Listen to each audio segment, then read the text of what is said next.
to the first of the goal line. He is on about the 1-yard line. That was a great play inside goal line defense by Rybold. Watch him. Watch number 49 come up. He's trying to vault over the man in front of you and get in the end zone. Rybold just comes up and stiffs him right there. Great hit. Outstanding play at the 1-yard line. 2nd and goal from that spot. UMass trying to tie up the ball game. Palazzi throws the ball. It is intercepted. All alone is Robert Talley. And something went wrong there as Talley is wide open and picks that thing off. There wasn't a receiver within 5 yards of him. Well, Palazzi under pressure just throws the ball where he shouldn't throw it. Watch Palazzi here. He's going to be under some pressure. Number 5 on the outside. Mark Seals. Press, get in his face. He can't see what's going on downfield. Throws it up for grabs. No receiver within 10 yards of that. You know, he just was so bothered by Seals and the pressure that he threw the ball away in the end zone, and ball picked off by number 2, Robert Talley, but all he had to do was make sure he didn't drop it. Nice play by Seals, the defensive cornerback who blitzed from the outside. There you see it. 6th mass turnover, 2nd interception. Well, that stuff's a killer. That is a killer, absolutely. Altieri carries the football. I should say Hillman, number 44, I beg your pardon. There in the sideline, John Zamberlin, former Patriots linebacker, played with Steve King. Now the linebacker coach at UMass. 7-point lead for the Terriers. Big interception in the end zone to turn that around. Schumann will loft the long ball, looking for Huffman, who is double covered out there, and the pass is incomplete. Garrick Amos was back defending on the play. Now Schumann did the same thing that Palazzi did on the previous series, where he just aired that ball out under a lot of pressure. Dan Sharon was in his face all over him. Schumann was lucky, though. He was able to get the ball downfield enough that it wasn't going to be intercepted. He overthrew everybody, but he threw the ball away as well. Had no idea where he was throwing that one, except it was down the field to the right. You saw Schumann's numbers, impressive after that first half, and the 27 points on the board to show for it. 3 receivers now to the near side. Hillman goes in motion to the right. We've seen this look a lot today. A lot of time as Schumann throws over the middle. Graves is hit as he gets his fingers on the ball, and he appears to be hurt. He took a stick after he touched the ball, and of course you're fair game at that point. Yeah, I don't think he had the ball from the word go, though. The stick isn't what might have hurt his hand, but the stick isn't what dropped the ball loose. He just dropped the ball on a turn-in that really wasn't that hard to catch, I don't think. Might have been hard to hold on to, but let's watch Graves.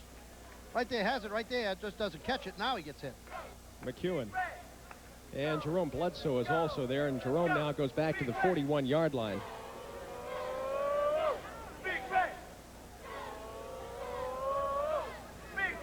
Steve Jones, he has the wind at his back, and it shows it. And Bledsoe comes out to the 49-yard line, and Mass will have the football, again trailing 7. They marched it down on the first possession of the second half and had the interception and the drive. That was close to a 50-yard punt. Dave Palazzi, a career total offense record, 49-53. That surpasses Peel Pennington, 48-98. Yeah, Peel Pennington could throw the ball. I coached at UNH when he was playing for UMass, and straight drop-back passer, big kid, good arm. Palazzi adding to those totals now. Rolls out. Here's the pitch to Smelly over the 50-yard line. He is tied up. Penalty markers all over the place. And we may either have a clip or a holding call out there, Bob. They had it well covered. Well, it's hard to see here. We may be able to pick it up and replay because there's a lot of bodies lying around over there. Here's Palazzi on the option. Seems to happen late in the play. Palazzi's in front of the play. Here's Smelly on the turn, and there's a clip right there. You see the clip. Yavis looks like he puts the clip on 15, number 27, Skip Jackson. No, here. 388 was Dimitri Yavis. Boy, I tell you, we're going to make a play like that. Try not to do it 5 feet away from the official. The official is letting us in here. And we have a clip. Offense. Replay first down. I guess you number. Almost rolled up his back. I guess it was a clip. Crawling up the back of the not much question. Defensive player. He was wearing yellow after he made that. Yavis is 6'6". When he clips you, you can't miss him. And that really hurts. That backs the Minutemen all the way up to the 34. Their own 34-yard line. Palazzi in trouble, now rolls out. 40-yard line and brought down at that point. And Rybold makes the stop on him. UMass, your Boston University will give him that one. Excellent pass coverage downfield by Boston University. Not a lot of pressure. They're just rushing with 4, covering with 7. Now Palazzi takes the rush. Rybold going to come over and make up the tackle. He had a pretty deep drop. So they're going to give him that shorter yardage. They're going to make sure they cover deep in that series, first down, and not let him complete the deep pass. Second down and about 17 yards to go. It's Palazzi again to throw. Dimitri Yavis has the football at the 49, but that's the original line of scrimmage, and it'll bring up third down and 10. Once again, BU covered with rushed with 4 and covered with 7, and they were right on Yavis. He's a big target, 6'6", 245, and he just went out, did a little curl out, little turnout, and got yardage backing up for the first down, for the original first down yardage. So they picked up 15 in 2 downs, but they still got 10 to go. Dennis Carson making the stop on the last play. And it is third down and 10, 9:27 left, third period. Palazzi back to throw again. He's launching the bomb. Mike Tobin is out there, but overthrows him at the 22. Well, he had Tobin open. Tobin was down the sidelines and had a good opportunity to be wide open there, and Palazzi overthrew him. Talley, the free safety, a little bit late getting over on Tobin. Would not have been a factor, but the ball was overthrown by quite a bit. Dimitri Yavis, there you see 5th in the ECAC. He has a 41-yard average. The big guy can boot the ball. Tough into the wind here. 2-time all-conference punter. Let's see what he does against the wind, which has been hanging them up all day. Strong leg carrying down to about the 17-yard line and no further. Nice tackle and no return. Matt Tully, the outside linebacker, gets down under that punt that was all leg by Yavis because he really didn't keep the ball down, didn't have an end-over-ender, sort of had a floater, but tremendous leg. Watch 60 Tully. Short tackle. Guy Batchelder was the man who had the misfortune of receiving that punt.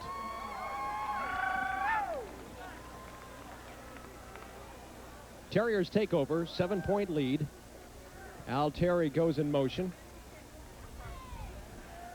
Back to pass, Schumann over the middle. Al Terry cannot make the catch. He had 2 receivers in the same zone. Yeah, I think they botched up the route that time. Andy Wise, who was the fullback out of the backfield, and Altieri, both within 3 or 4 yards of each other, curling over the middle, which brought another defender. You know, it looked like he was thrown into the middle of traffic. Well, we saw 31 passes from BU in the first half, Bob. It looks like they're going after another 31 here in the second. Unless they get ahead late in the game, you're going to see that. Al Terry goes in motion again. Now there are 3 receivers to the right side, a wingback over there, and here's the handoff drop play to Jay Hillman, and not much running room that time, a couple of yards, but the Minutemen stay at home. Sean Cummings comes into the ball game at linebacker, and Como comes out. 8:52 remaining in the third quarter. Chris Palmer coached for a while in the Canadian Football League. Yes. And that's where a lot of this concept comes from. I think it's run and shoot kind of offense. BU rushing yards 39, UMass 151, but BU's ahead on the board 27-20. Third down now and 9. Schumann looking. Oh, and Altieri is, well, the ball is batted away beautifully. I thought he was wearing his defender there for a while, well, Pat Doran. Great coverage on the inside. Watch the play. Altieri over the middle. I think it's Andrew Thomas on him, 1-on-1. Schumann comes back, tries to make the play. Watch Thomas right after the ball. Kept the right hand. You notice there, he kept the right hand off the defender. Often a defensive back get the right hand on the defender. He got the left hand over and kept the right hand off the defender. Ball thrown a little bit behind. Jones with his longest of 44 yards. He is again kicking with the wind. And he gets off a booming kick with the wind, and it carries over the head of Jerome Bledsoe. And look at this one. Down to the 11, and will roll dead just outside the 10-yard line. Yeah, Coach Reed isn't happy with the way Jerome Bledsoe handled that one. The ball hadn't been blown dead yet, and Jerome Bledsoe was at the sidelines. You know, you got to try to catch that football, and if you don't catch it, he had plenty of room to try to at least get his hands on it, even if he wants to go down on the ground, to put the ball down on the ground so it doesn't put him back up. He's upset about it. I don't blame him. You know, Jerome Bledsoe looked like he had an important engagement tonight. He was hurrying off the field for. 70-yard punt, as it turns out. And, boy, that roll really carried all the way down to the 10-yard line. And the Minutemen are in the hole and down 7. Fumble on the play, but recovered immediately. Yeah, that ball came spilling out, and Olsen was right there to fall on top of it. Talk about getting in a hole. This would have put him in a big hole. Watch it. Never really have it well from the exchange. Bad exchange. Looks like a little bit of a slow delivery by Palazzi. Gets it in the area where the knee comes up and disrupts the ball and causes it to go loose. A loss of 1. Second down. Palazzi backs up, throws the ball over the middle. Yavis has the catch, and he has the first down out to the 29-yard line. Oh, the big guy shows some speed. Yeah, this is a nice throw by Palazzi. Dimitri Yavis, right down the chute, goes right down the hash mark, straight drop back action. He's looking for Yavis all the way. Sees Yavis down the sideline, and he gets a big target, gets it upstairs for him, and not much you can do with that one. Talley and White defending on the play, but Yavis picking up the first down. Plenty of time this time for Palazzi, and she tries to hit Tobin over the middle. A penalty marker comes out. This may be a holding call. In the area that we usually associate with holding. Holding. Mass hurt themselves already with a penalty. Captain, where's my captain? Right there. Okay, here, sir. Sir, you want to go back with it? If you decline a penalty, 2nd and 10. If you accept, 1st and 20. 2nd and 10, 1st and 20. Enforce, Frank, is 10 yards. Oh, good insight into how the official deals with the captains there. Captain. We have holding, offense, replay, first down. Now it's been the bane of UMass's existence all the course of this game. 7:18 remaining in the third quarter. BU 27, UMass 20, and you know it's been a sputtering UMass showing ability to move the football, but really hurting themselves. Turnovers and penalties and the rest of that stuff. Drove it all the way down on the first possession of the half and had the ball intercepted, ending one drive. Here's Palazzi again, Smelly wide open. He spins around and discovers that he has a couple of Terriers in his way. Mark Seals makes the stop. They call Seals the DL. They had open tryouts for what they call designated leaper, and Chris Palmer said, hey, you're in the spot. Now, they haven't had a chance to use it in the 2 games that we've seen them play, but he is the designated leaper when they get into a goal line situation. That Hail Mary pass, the Flutie special. There you go, yes. Alley-oop pass, they used to call it at San Francisco 49ers.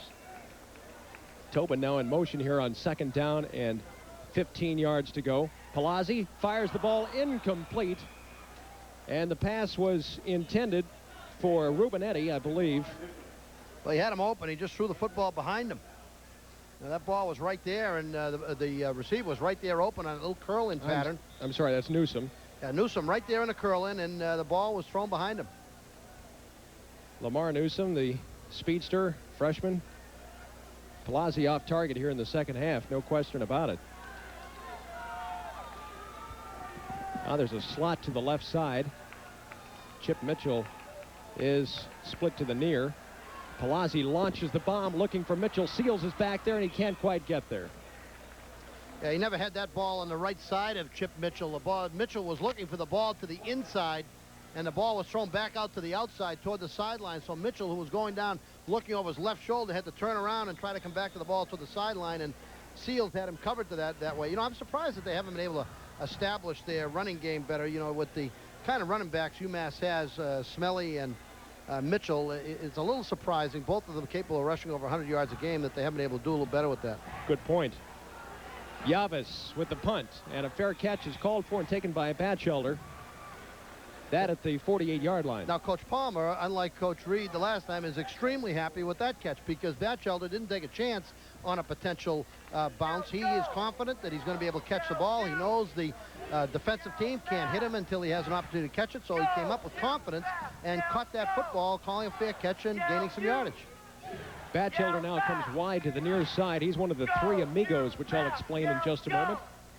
As Schumann drops back, he lofts the ball, looking for Strotter. The ball is still up in the air and incomplete. Boy, was he covered out there. Well, you know, he was covered because the ball was lofted. Had that ball been thrown with mustard on it, it would have been, he was wide open, but see how he has to wait for the ball, and that allows the defenders plenty of time to catch up as number 24, Vaughn Williams, comes back and breaks up the play. But lofted's the right word, and with the wind, you don't have to loft that ball. That ball could have been rifled right in there, and Mass's defense had been in a lot of trouble. 6:19 remaining third period, 27-20, Terriers with the lead. This is a second down and 10 play as Altieri goes in motion. Schumann drop back again, and he has Altieri at the 38, make it the 42-yard line. And that'll leave him about 4 yards shy of the first down. I mentioned the three amigos, Brian Graves, a split end, Steve Kennelly, and Batchelder, all coming from the same junior college in California, the College of the Sequoias, all three receivers. So BU struck gold when they tapped into the College of the Sequoias out there. Altieri now goes in motion again. Schumann, plenty of time over the middle. Altieri has the ball at the 30-yard line, and he has the first down.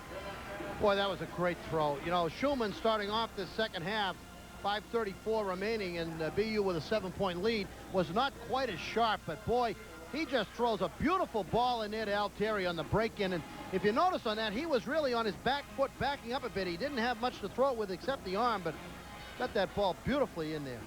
Looking over to Chris Palmer and says, hey, all right, are we lined up properly?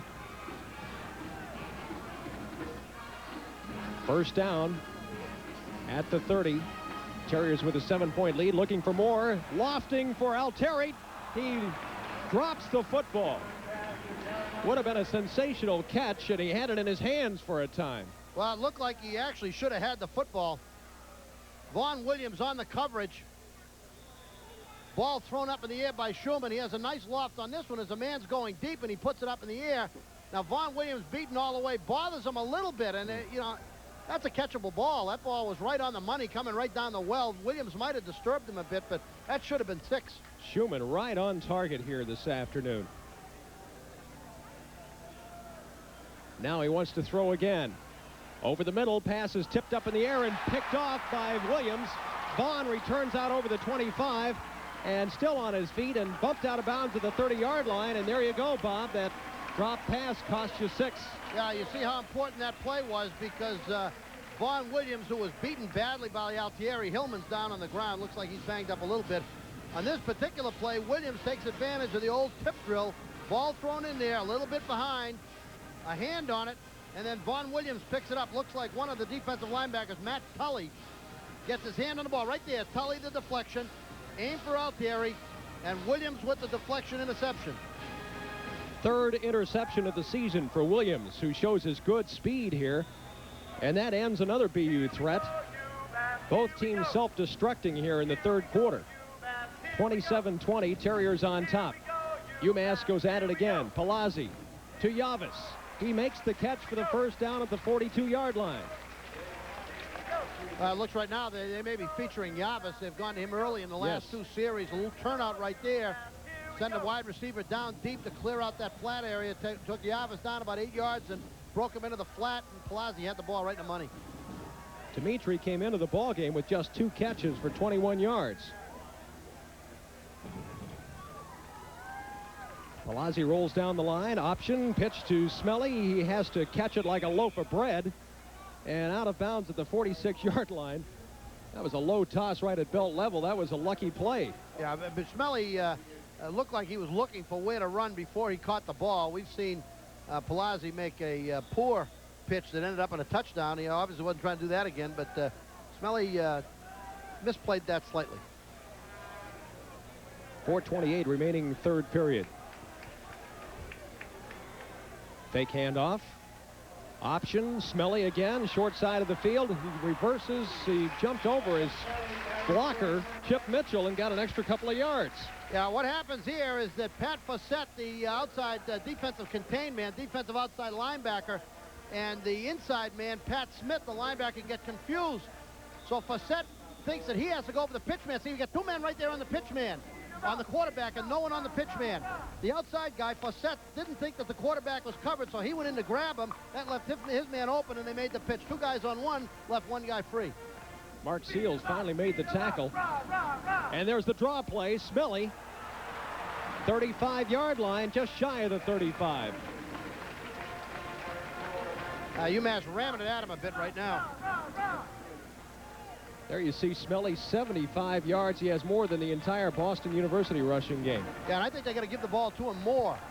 You know, they've been sputtering. The passing attack has not been smooth. The short pass is more effective. And, you know, if you got a gun like Smelly, you got to shoot it. I mean, he's had great games, particularly last year against this BU team. And, you know, I think he's going to get a chance to carry the ball a little more. He had 105 yards last week against Harvard.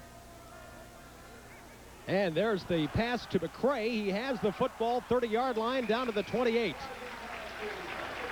Well, Mass mixing up the plays well here. Yeah, again, short possession pass, nothing down the field, not taking any chances with post-ups over the middle, along sidelines. We've seen the pass to McCray, short one, a pass to Yavis. You know, the thought process has changed a little bit. Run and possession pass in this series, and it's worked well. 3:07 left in the third quarter, 27-20. BU leads UMass, but UMass is getting down there deep. First down. 28-yard line. Palazzi has the opening, and it closes immediately. Nice play. Yeah, good support by the defensive back, Robert Talley, as it looked like Palazzi had a chance to run because the linebacker of that side, Carson, was a little bit slow coming over. Now watch. Right now, it looks like there's a lot of room. Carson a little slow coming over, but here comes Talley from the secondary. You see Carson, he might not have made that play. I think he was responsible for quarterback, but had to come from way back, and Talley over there to make the stop. Second down play as Palazzi is wrapped up behind the line and brought down. And another big Terrier defensive play. Pat Fossett once again. Linebacker to the weak side. Palazzi very slow. That play very slow developing. That's an option play to the wide side of the field. And he's being chased down by the weak side linebacker. Belly option. That takes a little time. Here comes Fossett into the play. Right there. Fossett makes a good play as he defeats the play on the front side. And another good play as the chaser, Chanel Pathia, from the backside pursuit. Cinemanston, New Jersey. Pat Fossett. A lot of New Jersey players on this Boston University team. I'll tell you what, he's had a couple of great weeks. Last week he had a number of tackles, 11 tackles, and he had that intercepted pass that went for a touchdown. We have one of the Terriers down now on the far side of the field. And it is number 58. Next week, Villanova and the Connecticut Huskies. That'll be a shootout in Stores. And we invite you to join us for our tape delay coverage at 9:30 next Saturday, right here on Nesson. Steve King will rejoin me following his fishing tournament. Then again, Bob, we have to listen to all those fishing stories and the ones that got away. And never have to listen to any of that from me. I don't get a bite. I just am taking the scenery. Number 58, Bob McCullough, limps off the field. 3rd and 14 now. Palazzi drops deep. Pass is caught at the 16-yard line. First down, Chip Mitchell. Well, that was a great throw and a great catch by Mitchell. You know, they're not showing much respect for Seals because they just threw that ball right in front of him again. Chip Mitchell on the turn-in. BU rushing 4, not doing anything with the blitz. Mitchell just does a quick turn-in right in front of Seals. And that's about the 3rd pass that they've caught in front of Seals. Duran's caught a couple, and that one was a big reception to Mitchell. First down at the 16-yard line. Palazzi fakes handoff. Here's the pitch to Smelly again. He has to take it on the bounce, and no running room this time. That went for a touchdown in the first half. Yeah, see what happens here is right off the bat, Palazzi knows that the relationship between Smelly and the quarterback is very bad, so he knows he's got to push that thing way out there. See how he heaved it? See how far Smelly is away from him. When Palazzi turns upfield, Smelly should turn upfield too. He keeps going wide, so Palazzi just has to throw that thing out there, and Smelly's able to pick it up and gets back to the line of scrimmage. But that wasn't good option relationship by the tailback, Smelly. Duncan McCray is the fullback. Fake to him. Palazzi hit as he releases the football. It may be a fumble. No, it's incomplete. No, that's a good call, too. He had the arm in motion He was getting weak side pursuit again. Pat Facette, the linebacker, to the weak side. Now watch Facette right off the bat. They're getting a lot of weak side pursuit. Palazzi's got to know that he's getting pressure from that backside. He's been getting it all game, and that time Facette gets him just as he had that arm in motion. 53 seconds left in the third quarter, and BU just sort of holding on to this 27-20 lead, making big plays when they have to, and UMass sort of making some big mistakes when they would rather not. And Facette comes up with a big one again. 6'1", 202-pound junior. Yeah, he played inside last year. They moved him outside for this season, and he's proven that a good move. Third down and 10 now. Mass trailing by 7 points in the ball game. Palazzi throws to the right side, incomplete. The pass intended for Kenny Gerard, the 6'2 senior. It was overthrown. He had a back problem in the spring and hasn't played a whole lot. Hasn't played at all today. That was pretty good coverage by Jack Rybold in the flat, too. Rybold had him pretty well. I think if that pass had been complete, they only stood to gain a couple of yards on it. Rybold, pretty short tackler in the open field. Here's Silvio Bonvini. He'll attempt the field goal. Silvio Bonvini from 3 of 3 this year. They call him Bullseye. Let's see if he nails this one. It'll be a 33-yard kick. It has plenty of leg, and it's good. That's impressive into the wind. 33-yard field goal into the wind. Well, that's big with the way the two offenses have been sputtering here, Bob, to at least come away with 3 points. Yeah, the young kid, he's one of the best kickers around, and certainly in this conference, from West Caldwell, New Jersey. Silvio Bonvini, 5'11", 205, and perfect on point after touchdowns over the course of the season, and that's a important field goal as it brings UMass back to 27-23, within 4 points of BU. But you know, with the opportunities they'd had in this third quarter, they, I'm sure, would like to have had more points on the board. That's his longest field goal of the season. 33 yards. 27-20 with 27-23, I should say, with 44 seconds left in the third period. Well, after an explosive first half, we've seen both teams pretty well self-destruct here in the third quarter. Who knows what the fourth quarter will bring? We were talking about the Minutemen running game. Of course, the two fullbacks, both David Mitchell and Jim Pastoric, are on the sidelines with injuries, so that has cut into the running game some. And they've started to use Smelly more, as you suggested, and they're starting to get some success. Marco Gabrielli, that ball is held up by the wind. Watch out. Oh, that's a free ball. I guess. Terriers facing terrible trouble there, but they come up with the ball and will have it first down. Could have been one of the longest onside kicks in memory, because what caused a particular problem there, see, the ball was kicked into the wind and it started coming back, and when it hit, it came back a little more and it was going away from the receiver. Finally recovered by Ken Clifford, number 28, but the Terriers have it now, 1st and 10 from their own 28-yard line. And the quick pass. It's caught by Altieri and out to the 45-yard line before Pat Doran can wrestle him to the ground. They love that route. They love that little quick turn in.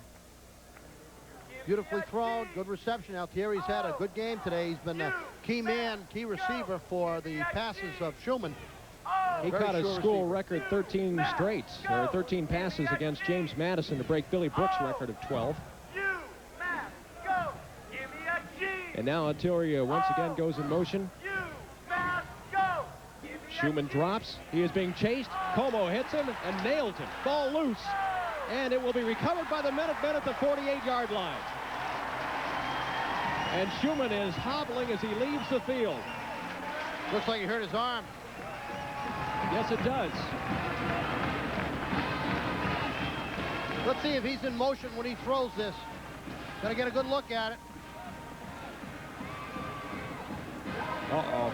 I'm not sure his arm had started forward on that throw. I thought so when I saw it thrown. It wasn't very obvious unless we had a chance to look at that replay, but it looked like his motion had started forward. Yes, it did. Joe Cullen made the big play, number 97, in on top of him. So now the Minutemen get another break and will try to capitalize, trailing 4.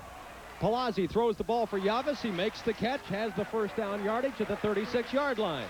Well, Yavis has been a key man, but they've thrown one pass to him a series and then forgotten about him. They throw a key pass down the right hash mark to get him out of trouble early in the quarter. They threw a key pass for a first down, and that is the end of the third quarter, Bob, and we'll return for the fourth with the score 27-23, Boston U.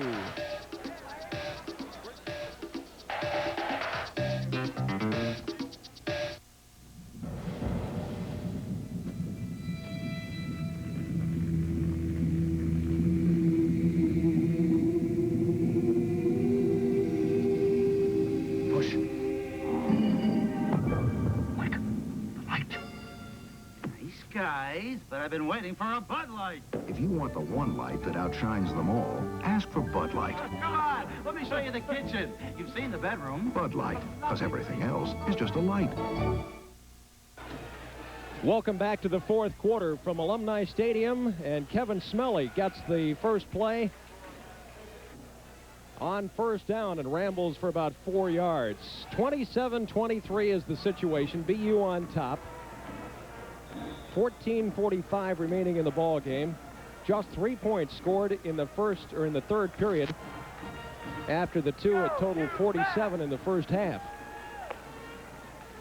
Fake handoff, pitch to Smelly. He puts the move on, gets by a tackler, and down to the 27. Short of the first down, but good yardage. That was an unusual kind of pitch play where the quarterback, Palazzi, didn't really take it to the contained man. The man responsible for quarterback, rather, he just sort of made the fake on the belly and then pitched a long pitch out to Smelly, and Smelly tiptoed his way forward for the rest. There you see over 80 yards now for Smelly. Bob, someone's listening to you. They're using him more. And again, first down. Mike White wraps him up, but not before he has the 1st and 10. Well, there's an old saying in the game, you know, you got a gun, you shoot it, and Smelly's a class tailback. And he's able to run the football and run it effectively. He's a proven 100-yard-plus rusher, and, you know, he can be a sure cure for a sputtering offense. Get that line blasting off the ball at the line of scrimmage and create some room for your slasher from Mississauga, Ontario, to make some yardage. You saw number 69, Bill Butler, the lead block, the pulling guard there. Nice job on that play. And Palazzi says, no, back up. Duncan McCray resets himself, split backfield. Now he says, go in motion. All right, here's the pitch to Smelly, and he uses the block, 10-yard line. See, what they're doing there is they're taking advantage of a real hard-charging defensive end by Boston University. Watch 81 charge.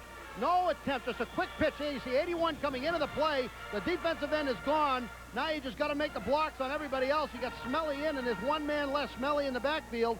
Defensive backfield, well, one man less because your defensive end is gone. 81 for Boston University. Darrell Patton coming very strong from the outside. That's obviously what he's been told to do. And that quick pitch isolates him and puts Smelly with blockers into the secondary. One more yard, and then he hits the century mark. Great block out there by Bill Butler, and I think that may be Butler on his back. Threw a terrific block. No, it's not Butler. Instead, it's Al Pagarian, the center. Al Pagarian, young center, big, strong kid. I have to tell you, his lineage is Armenian from Watertown, my hometown. Is that right? All right. His family is from Watertown. His dad's from Watertown. He's a tough kid. Was recruited by the University of New Hampshire, but decided to come to UMass and has been a good football player here. Yes, he has. He broke his thumb in the spring and played with a cast on. He's a tough kid. There you see the rushing yards. Smelly, again, outdistancing all of the BU rushing game.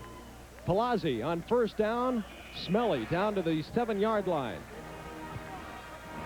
Well, the UMass ground game picking up momentum here behind that man, Kevin Smelly, here in the second half.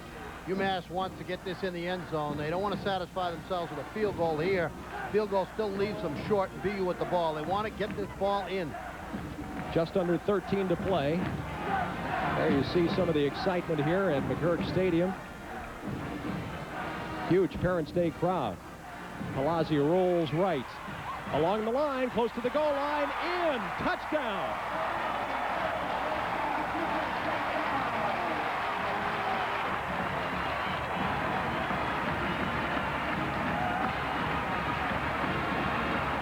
That's a great individual effort by Palazzi here. This is option. He's looking, here's Smelly. Smelly's going to keep the relationship, come up the field when he turns up the field. Now watch him dip the shoulder here. Seals blocked on the outside. There's Talley. Rybold comes by, can't make the tackle. Seals back on the inside, but it's too late as Palazzi just dipped that shoulder and got himself by a fine linebacker as he beat Rybold into the end zone. 7-yard touchdown run, and Bonvini will try to tag on the extra point, and he does, and the Minutemen are back in front. Minutemen have played catch-up all day, and now it's 30-27. Well, they get back in the lead in this game by playing real tough, hard-nosed football. Gave the ball to Smelly, went in the running attack, just beat him up at the line of scrimmage. Now watch. Here comes Palazzi. You're going to see the good kick-out block on Seals on the outside. He beats Tal on the inside. There's Rybold, not Rybold, but number 40 for BU. Mike White comes by on the inside, and he beats him, dips that shoulder, and gets into the end zone. It's a great block on Seals on the outside, and that enabled him to get up in there.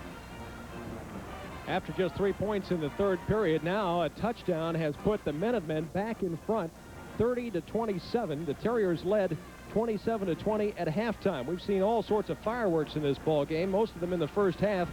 Fumbleitis for a time, and now the Minutemen have gone back on top. And it's, I imagine, a little disheartening for the Terriers, Bob, since they have so controlled the game so far. It's disheartening, but anytime you have a great passing attack and your opponent hasn't shown a real ability to stop you, being down 3 points doesn't discourage you that much. They know they can move the ball. They just got to do it in an error-free fashion as they're running out of time here. 12:40 remaining in the fourth quarter. UMass leads BU 30-27. Jerome Tomlin is the deep man, and Gabrielli nails this one with the help of the wind, and this baby's carrying out of the end zone. He's got good foot anyway, and then when you add that wind on top of it, look out. Good foot in nature right there. You know, you talk about that kind of attitude, and I think it is a problem with some teams. I think if you're a wishbone team and you start to get yourself 2 touchdowns down late in the game, you do have that feeling that you can't come back because it just doesn't. You don't come back that easily. There you go in total yards, the average, and then look what they're doing today. Almost exactly what the average is. Yeah, we're going to get a little time to play yet, too. 12:40. That's right. Schumann, who's had an outstanding day at quarterback, is back in. We thought that perhaps he had hurt his arm as he huddled off after the last series when he was hit and fumbled the ball, but he's back in there, and Jay Hillman carries the ball. Well, it'll take till he throws his first ball to know whether there's any problem with that arm. Andrew Thomas checks back in the ball game for the defense. 12:15 remaining, 3-point Minutemen lead. Altieri goes in motion as Schumann rolls. Ball tapped up in the air, incomplete. And Drew Como is right there. Como got his big mitt on the ball. He sure did. Great pressure by Como, the outside linebacker. Watch him, 96. Tremendous pressure. Pressure by everybody up front. There's Como. That's with the deflection. You got to cut him down on the outside when you have him out there like that. Peter Bankston, the offensive tackle, really had to just take him down, not let him get his hands up. 6'4", 220-pound senior. On 3rd down and 10 now. Hillman goes in motion. Schumann wants to throw for it. Over the middle, the pass incomplete. Intended for Kenley, who was nowhere near the football. He had gone by the football, and I guess also out there was Guy Batchelder. Yeah, I'll tell you who made that play. Andrew Thomas, a defensive back. Kenley was trying to work back to the inside. Schumann was under some pressure, and all Thomas did was just stand there and not let him work to the inside. He had inside coverage on him, and Kenley could never get inside to make that make any chance of that reception. Steve Jones punting out of trouble here at his own 9. Jerome Bledsoe at the 44-yard line waiting for it. This will be into the wind. UMass is going to wind up with good field position. A great kick. Nice kick, absolutely. Carrying to the 35. Bledsoe there. Now reverses his field. He gets away. 45. Puts on another move. He's still on his feet and will be tripped up at the 42-yard line. Great return.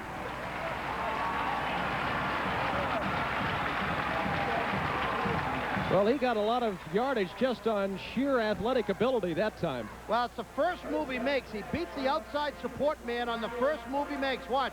He goes to the right, and you're going to see a miss right here. There's a miss, and that's the outside support man.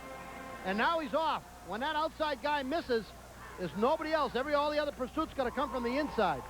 22-yard return. Mass in business again at the 43, leading by 3. There's the big run by McCray. Duncan is knocked out of bounds at the 25-yard line. The sophomore redshirt. Just a quick opener on the inside. Great offensive play calling right now by Mass. 11:42. They can put themselves a touchdown and a field goal up. Same kind of strategy should be at work here. Run the ball down their throats, run some time off the clock, control, and beat them up at the line of scrimmage. Boy, doesn't it look big when they won the opening toss and selected to have the wind at their back for the fourth quarter, Bob. Now Palazzi will drop back. He launches the bomb. Tobin is there, and he overthrows him in the end zone. And he puts his hands on his helmet. He says, guys, I just missed it.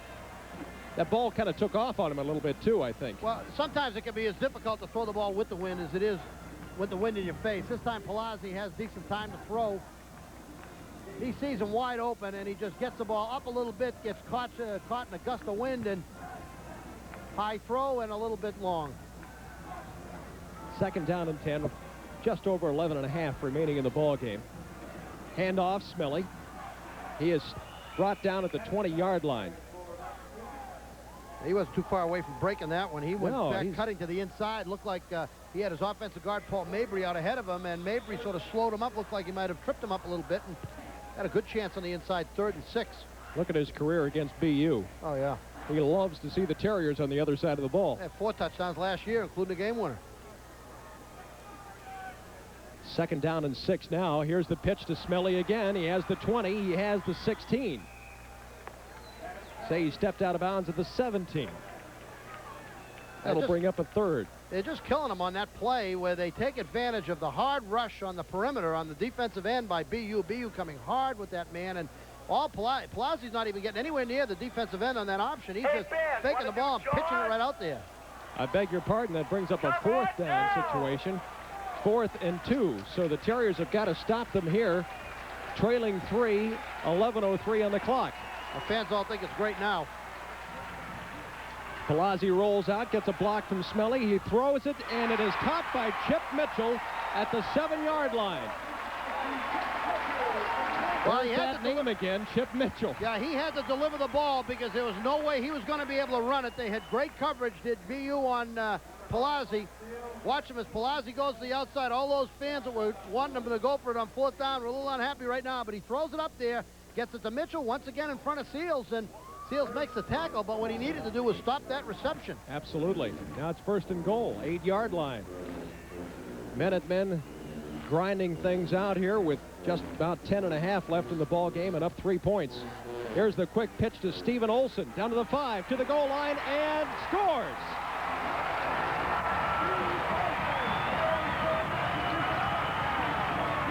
Eight-yard run by Steve Olson, and momentum has really shifted here in the 4th quarter.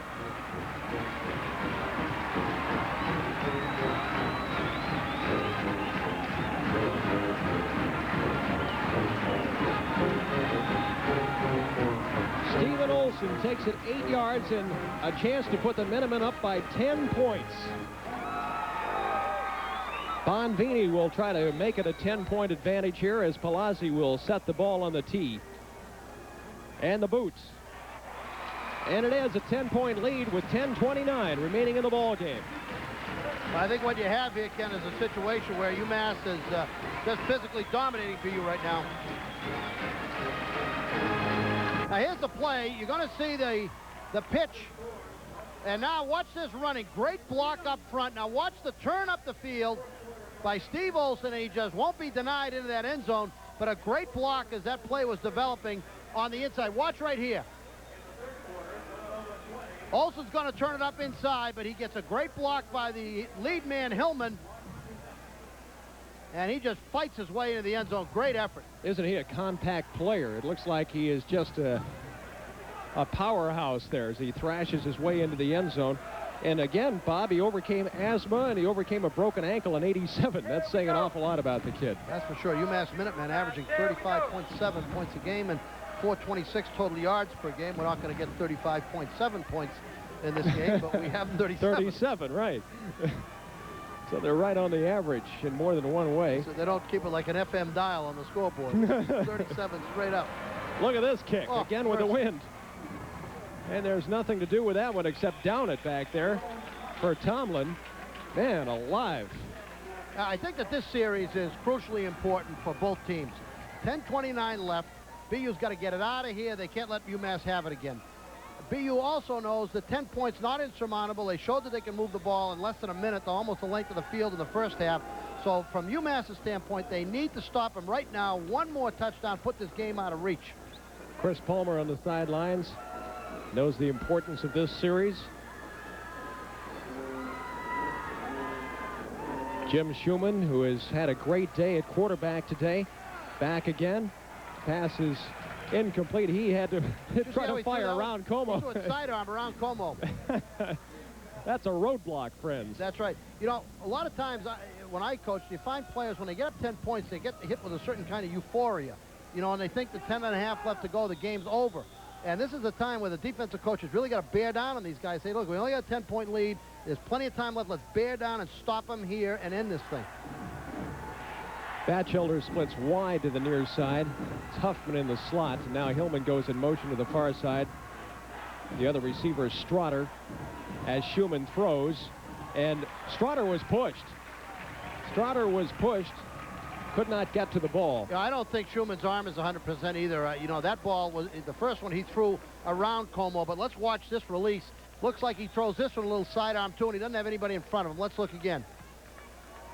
Yeah, that's just not the way he was throwing the football early in the game. You know, early in the game, he was coming up over the top and getting some mustard on the ball, and that ball, he was almost down 3/4 throwing that one, so I think he did take a bump. That's a good point, Bob. Absolutely. You see it there very clearly. Terriers down 10 with 10:21 remaining, facing third down here, deep in their own end. Now the lofted pass intended for Altieri. He's got the ball. 45, 40, 30, and brought down from behind at the 28-yard line. Now that time, he threw the ball well, but you know, it was the kind of pass that he could throw with sort of a wrist flip, because he just was putting a lot of loft on that ball, and he makes a great ball here, but watch how he throws it. Just a quick little wrist flip right there. Gets the ball, plenty of arc on it, and just makes a great pass to Altieri. Great timing. Altieri just can't outrun the defender for the University of Massachusetts, Vaughn Williams, who catches up to him. This is just what I'm saying. You know, BU's not out of this game. They're right back in this thing. These Masses let him get out of the hole. Just under 10 minutes left, and down 10. Terriers threatening.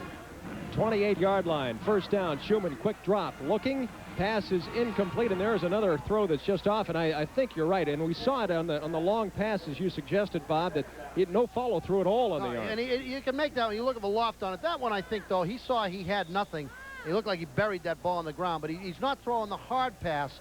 The one that he has to get in there with a little bit of mustard, he's not throwing that as hard as he's still an effective quarterback, and we just saw he's tough and ought to be out there.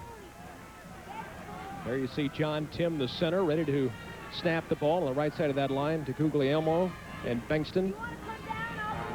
And they don't set this time. They go from the up position. Ball is batted down through Como. And he says, yeah, that's it. Number 2 for him this game.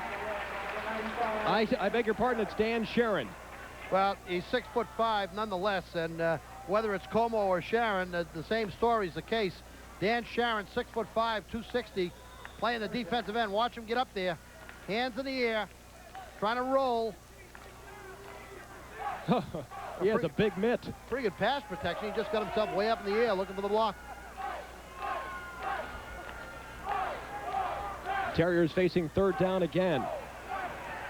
Schumann over the middle. He threads the needle as a penalty marker comes out. Nice catch by Hillman. Boy, he threw that one in there hard. That was a great throw.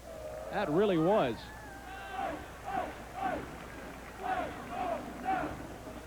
Let's watch him here. This one he has to rifle. Sort of a half arm, sort of short arms it, but he's thrown it well enough that I think whatever pain he had, he's put to the side. That was what I was waiting to see him do. Throw that quick, that turning over the middle where he had to really put something on it. See him right there, though. See him leaning with that. See him leaning over a little bit with. He's got the right arm on his. He had the right arm on his knee pad. Well, but he's throwing the ball well enough to be there. We have interference, defense, penalty refused, first down. Well, the interference call refused. It's an interesting call at this point from what we saw in the play. And look at those numbers there. 317 yards, 48 passes in the ball game. I once saw Tom Earhart at URI throw 64, so we'll see if we get near that with 9:25 left. Schumann wants to throw it, and he guns the pass. It is almost intercepted and knocked down George Corellis. Well, he had a pretty good chance to put a dent in Boston University's hopes right there. Schumann trying to get that post over the middle. Let's watch the throw. Finds a crease. Little turn, takes a wrap again, and Corellis just get good linebacker play. Just followed that play across the middle and got himself between the quarterback and the receiver. 2nd down and 10. Ball is just outside the 12-yard line as they mark it. Draw play, and nothing doing whatsoever. John Holland. Well, the draw hasn't worked for a while. Seems like an eternity. Back in the first quarter, they ran a draw in the opening couple of series and nicked UMass a little bit, and since that, they haven't been able to do much with it. There you see the Terriers, just not a running team this season. No, it's a one-back offense, and that's not what they're here to do. They're not here to run. They're just trying to keep you a little bit honest with the run. 3rd down, 10. Schumann looks over the middle. Pass is incomplete again, throwing it into heavy traffic. He's lucky not to have that one picked off. John McEwen was there along with his teammates. That was excellent coverage by UMass. UMass, one of the things you can do when a team doesn't run the ball real effectively, you can really cover with a lot of people. You can get a lot of people back there in the defensive secondary because you don't have to respect the run as much. They just stuffed the draw. They knew they weren't going to run draw again, so they rushed with 4 there and covered with 7. Let's see what the wind does with this one, Bob. He kicked pretty well. He kicked an extra point great into the wind earlier in the game. This will be a 30-yard field goal by Matt LaPolice.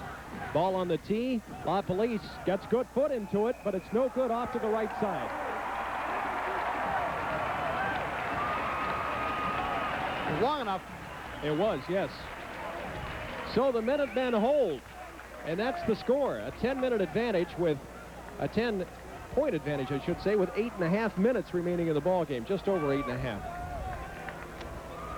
Now with a 10-point lead, Palazzi's strategy, it would seem at this point, would be to give the running backs the ball and try to make a first down or two out of here without putting it in the air and giving BU a chance to pick it up. Now watch, they'll throw the first down ball.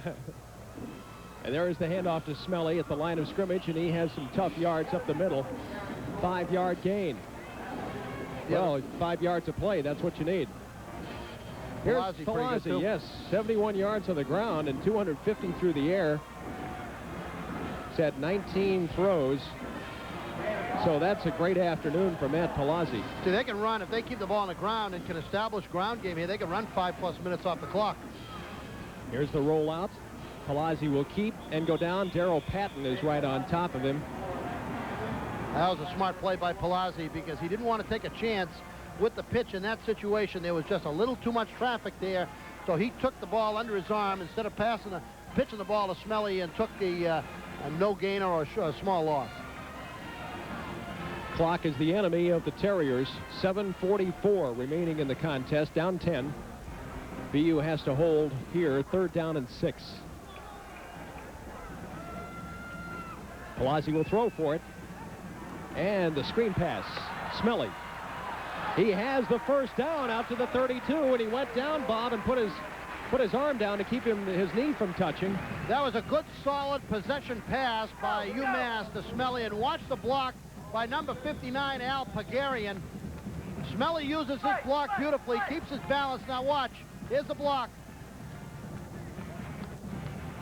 That was Pagarian coming back. It wasn't 69, it was 59 coming back. Let's see if we can see it again.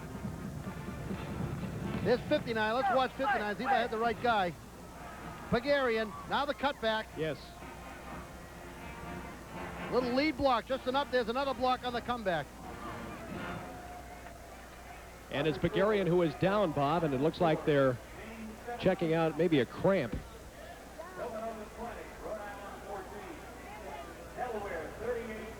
We have 7:26 remaining in the ball game here, 37-27.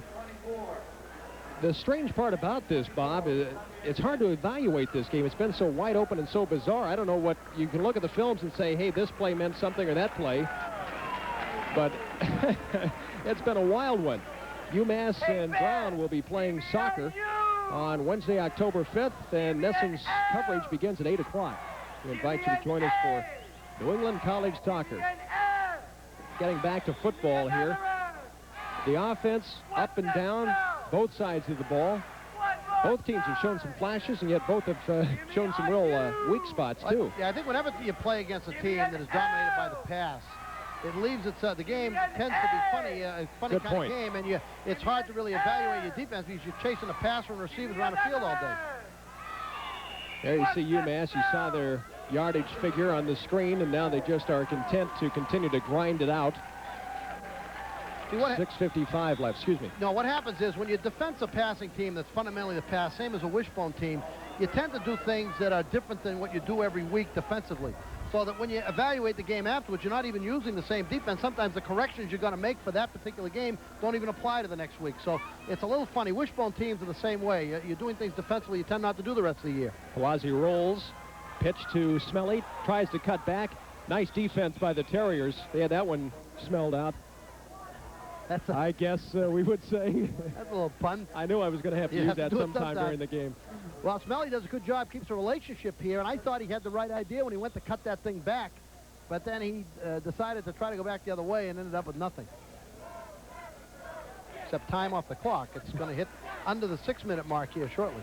Matt David, number 51, in on the play. There you see him lining up as the right defensive tackle. Palazzi back. Good protection. Now will be sacked. Couldn't hold them off forever, and Jack Rybold celebrates. I thought for sure that they were going to run a screen pass here again, just come back with screen, that possession pass. Looked like they tried to hit someone, a delay over the middle. Look, he's waiting and waiting and trying to hit the delay. See, right there, looked like he's trying to hit somebody getting out, and that person he's trying to hit, and I don't know who it was, never got out. And he takes the sack from Rybold. You know, he just couldn't hold those guys out of there much longer now. No. 3rd down, 24. A 4th down and 24. The scoreboard's wrong. There it is. 4th and 24. And Dimitri Yavitz will boot the ball away. And a high kick carrying down for Batchelder. He takes it to the 35-yard line, and he will try to use the sideline to no avail. So the Terriers have got to go to work at their own 40-yard line, and we have another Terrier down, injured at the 17-yard line. Looked like they had a chance to block that one. Yavitz got rid of it and got off a good kick, but for a moment there that they might have a chance. They have decent field position, though. There's, as you said, time not an ally any longer. 5:12 remaining in the 4th quarter. They're down by 10 is BU. They've got the ball at their own 40-yard line in good field position, but the wind's in their face. Mike White down. There's Mike down over there. And he is still on his side, Bob, not moving. There you see the score, 37-27. It's been an interesting ball game from the very beginning with the 80-yard march and the 10-yard touchdown pass to Jay Hillman to start the ball game. Then David Mitchell, a 7-yard touchdown run, 7-7. Schumann, a 26-yard touchdown toss to Huffman. Great catch, 14-7. Then Matt LaPolice had a pair of field goals, and hey, BU was in business, 20-7. Then Palazzi, the pitch to Smelly, which dribbled off the ground, picked up and run in from 18 yards out for the score, 20-14. And then Palazzi's 36-yard touchdown toss to Chip Mitchell made it 20-20. And Schumann's 16-yard touchdown to Darren Altira made it 27-20 at halftime. Then in the 3rd quarter, just one field goal to account for the scoring. Bonvini, a 33-yard field goal. Then Palazzi's 7-yard touchdown run, 30-27. And then Steve Olson made it an 8-yard touchdown run to make it a 37-27 ball game, and that brings you up to date as White gets some help off the field. That's always, when those guys don't move, you're awfully nervous. Mike White, the junior from Winchester, safety man, has had a fine game today. Yes, he has. 5:12 remaining in this one, Bob, and I guess you'd have to say it's imperative that BU get some kind of score out of this drive. Imperative is a good word. That's what it is. Strotter now goes in motion as Schumann launches long. Yeah, it's over Huffman. Darvell is fast, but not quite that fast. No, that ball was thrown 10, 20, 30, 40, almost 50 yards into the wind. Terriers came into the ball game 1-2, having lost that game last week against Villanova. They've made a good account of themselves, particularly in that first half. Villanova is a very physical team. They're not quite the Villanova of a few years before they dropped football, but it won't be long before they're back. They're in a great recruiting area for football players. Andy Talley's done a great job getting that program on the map in 4 years of revival. And we will see them next week against Connecticut. Game right here on Nesson. Schumann to Altieri. And it was overthrown and almost picked off. Yeah, Schumann's upset with himself about that toss. He knew he had Altieri wide open. Right up the chute. Just overthrows him a little bit. Watch Altieri. He just opens up right down the hash mark. Slightly overthrown as he's covered by George Corellis, and the play broken up by Garrick Amos. But it wouldn't have made any difference that Schumann had that ball in the money because he was open. Garrick, number 28, is upset he didn't get that one. 3rd down and 10 now. Big play. Hillman takes a few strides to the sideline, and Schumann drops. And he will be sacked. Good coverage on everybody out there by the Minutemen, and the sack. Steve Robar. Well, this does a couple of big things for UMass. One, it puts them back, and the second thing, the clock keeps running and forces them, if they want to stop it, to use a timeout. Robar right there on the sack, and Schumann hasn't been sacked very much today, but that's a big one. 4:37 now and counting, and as we said, it keeps running some time off that clock. Now, BU has to punt the football, and UMass can run out the rest of this period, run out the clock if they can make a first down or two. 4:25 left and nobody back deep for the Minutemen, not wanting to make any kind of mistake here. Steve Jones set to punt it. And he does so from his own 26. And it's a high kick. Good under the circumstances against the wind. A great kick, matter of fact. All the way down to the 21 where it's downed. You know, that's great strategy. I have never seen that before. What happens is on that punt, because you're so often in a situation where you're telling your players, stay away from the ball, don't catch it, make sure you do this, make sure you do that. All Coach Reed did is after they punted the football, UMass guys started walking off the field. Get away from the ball. Get away from it. There wasn't anybody within 35 yards of that ball. All right, the Terriers have to force some kind of a turnover here to get the ball back. 4:07 left and down 10. And Smelly with the pitch out. He is wrapped up along the line by a Rybold. Jack has had a great ball game as usual. Yeah, you want to make sure he stayed in bounds, too. Keep that clock running. Don't get yourself out of bounds and cause time to stop on the clock. Once again, BU is going to have to be forced to use some of their timeouts at some point along here. Not yet, because I think that it's going to require UMass to make a first down first before BU would have to get into their their timeouts. But, you know, they've got to score twice here, a touchdown and a field goal. And just about 3.5 left in the game to do that. Pitch from Palazzi out to Smelly. He has some blockers in front of him, but that closes quickly. And gang tackling by Skip Jackson and company. So that will bring up a 3rd down situation. The clock continues to run. Mass content just to let it run. 3:05 left. Kevin Smelly on the sideline. What a day he's had. Number 41.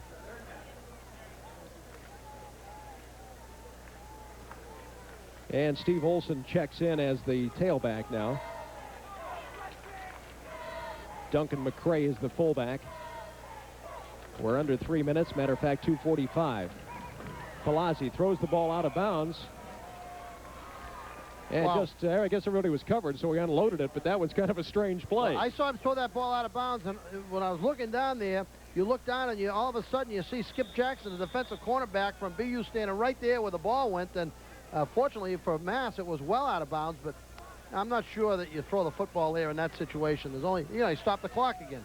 Last year, Minutemen were a second-half team. It bears it out again this year with 17 points. It's offside UMass. No, the situation there, from my perspective, is you got enough points to win. What you need to do is to run the clock off, run as many seconds. The only thing they've got is the clock on their side at all. This is live, so watch the language. Thank you, sir. Thank you very much. Start. Offense, 4th down. That's interesting. Snap. That's one of those things that you wouldn't get unless you had a microphone on the official. I think we've already had one of them today, so he probably heard it and decided he would regroup. That's great. One of those classic moments. Dimitri Yavis with the wind over Batchelder's head. Look at that one carry. Inside the 10. Batchelder picks it up at the 4. and tripped up and down at the 10. Big play by Dimitri Yavis. And Batchelder really had no other alternative but to pick it up and try to get some yardage back. Well, that was 70 yards plus, it looks like. There's the kick. He's got no choice at all but to watch this ball soar over his head. I think he does the right thing here. I mean, you might as well pick, you're behind by 10. You might as well pick that ball up. 77 yards. He's just trying to get something out of nothing. He gets back a few yards, but that was a good choice by him to pick that thing up. 77-yard punt.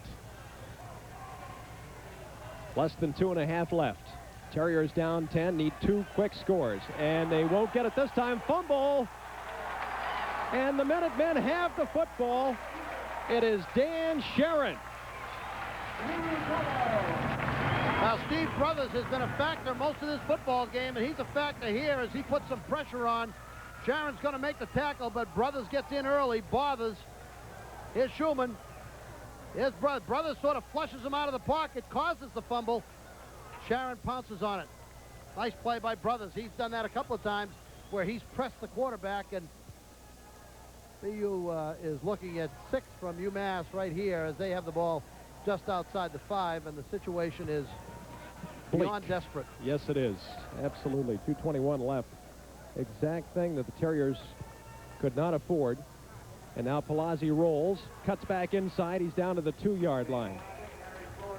Minutemen trying to salt the game away. Clock continues to run. A 10-point lead here. I coached a high school football game one time down in New Jersey where in this situation, the coach of the other team decided to throw the ball.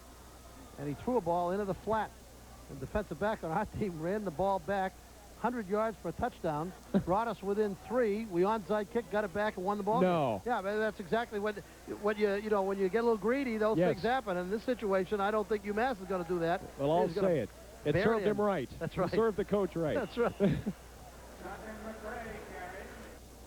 Right to the edge of the goal line. He's right up there. Of course, being a Bronco fan, I remember when Hank Strand brought his Kansas City Chiefs in, and they were ahead like 55-7, and they had an onside kick, got the ball back. Boy, did people throw snowballs when he left the field. He said, hey, I didn't want to get down to the other end of the field where the Wild fans were. Yeah, but you can imagine how that looked. Yeah. It's been done before, lots of times. 1:13 left in this one. Fumble. Fumble on the play. We'll see as they unpile. 1:07 on the scoreboard clock. Slow to get up, and the Minutemen have it. It was Duncan McCrae who fell on it. It'll be 4th and goal from the 1. Well, if you don't get in, it doesn't mean a whole lot here. You've got them trapped deep with just 55 seconds on the clock. That full house backfield. And Palazzi rolls right, and he will make the end zone and cap it off with a touchdown.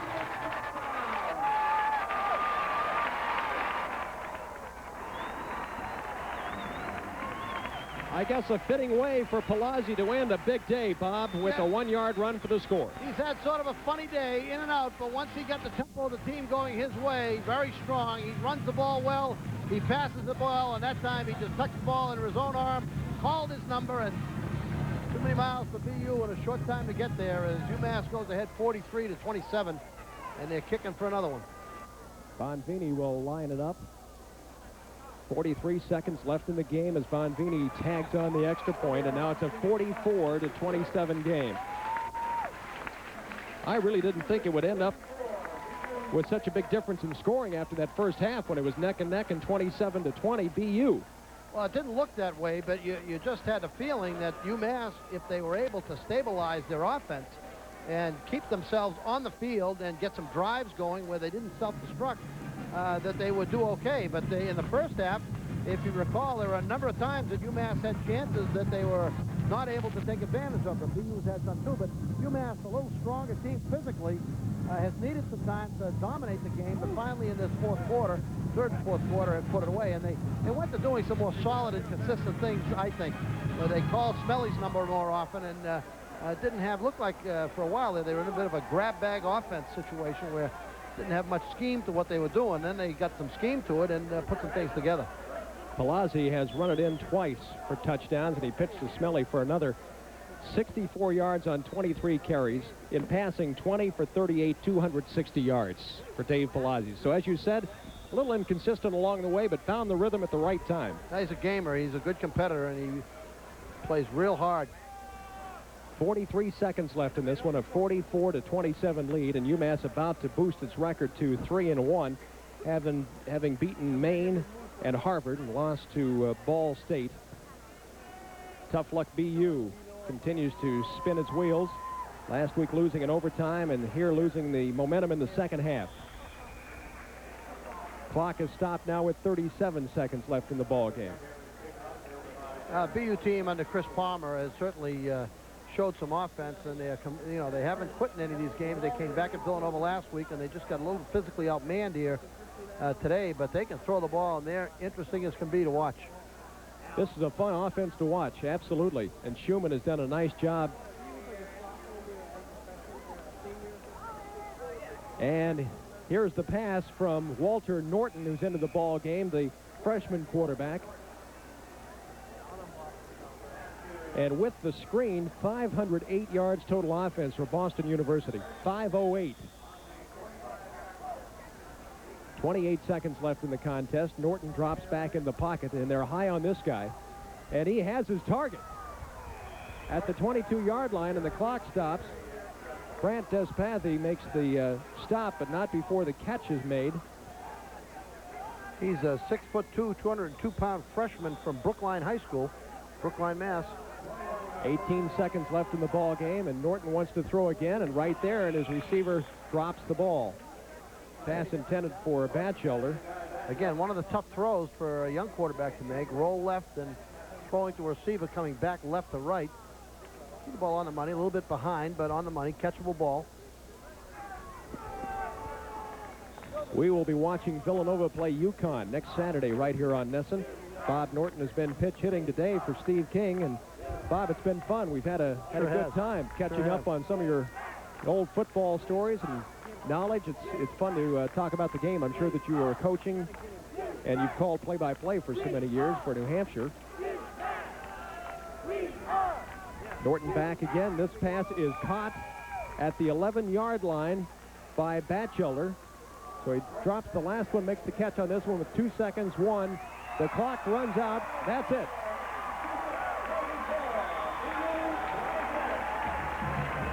And in a game at 3 hours and 5 minutes,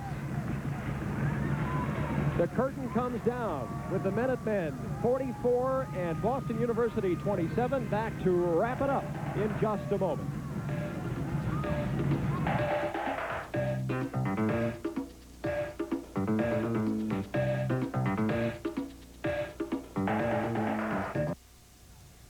Let's see if they set it up. A lot of guys in front. Luongo up there looking for a header, getting it in close now to Luongo. He takes a shot and scores.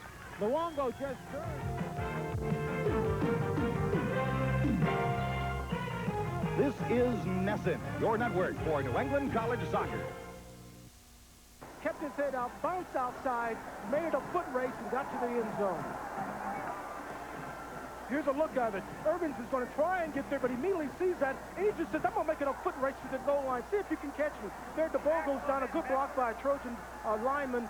First touchdown, Trojans. Did you see who made that lead?